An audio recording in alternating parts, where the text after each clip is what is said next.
গেয়া।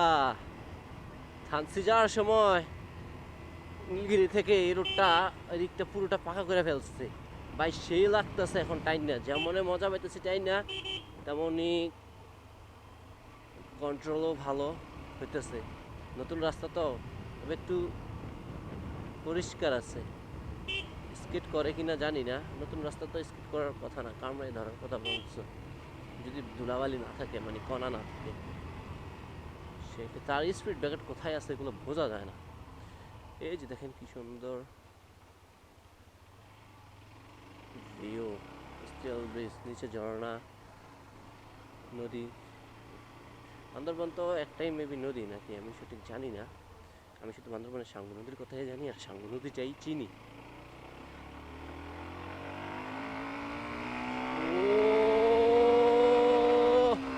ও হো, আজকে কত টান ওরে দেখি পাহাড়ে, পাহাড়ে একটু টানি। ও হো, স্পিড ব্রেকারের জন্য ভয় লাগে। যারা বলেন এক্সট্রিম নিয়ে পাহাড়ে যেতে পারবেন কিনা, অনেক সন্দেহ, অনেক প্রশ্ন ছিল, তাদের প্রশ্নের উত্তরটা আজকে দিয়ে দিলাম। আমি 100 সিসি যে মানুষ উড়া ধুরা টানে, আর 125 সিসি আপনারা বলেন টানা যাবেন, এইগুলা কি ধরনের প্রশ্ন করেন অনেকে, আমি বুঝি না। এই জায়গাটা সুন্দর, বড় গাড়িও চলা শুরু হয়ে গেছে এখন। ওই যে থানসি দেখা যাচ্ছে এখান থেকে, অনেক উঁচু, অনেক উঁচু। ওয়াও ভাই, সেই সেই ভাই, সেই ভাই, সেই লাগতেছে আমার কাছে।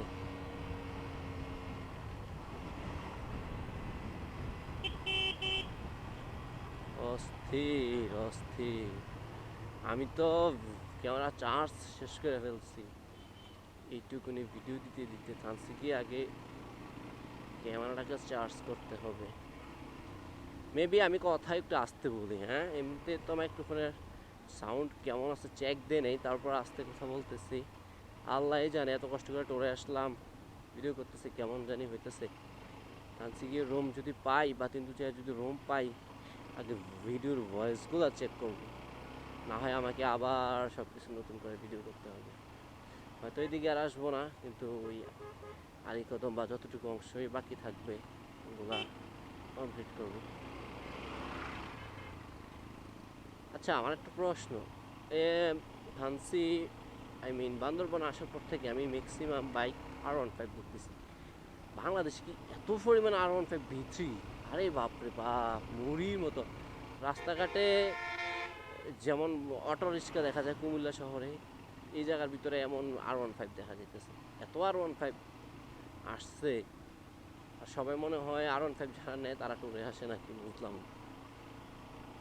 নাকি টুরে আসার সময় R15 নিয়ে আসে, নাকি আসলে R15 মুড়ির মতো বিক্রি হয়েছে, এটা আপনারা একটু কমেন্টে জানাই দিবেন তো। আর এই পর্যন্ত, আসসালামু আলাইকুম।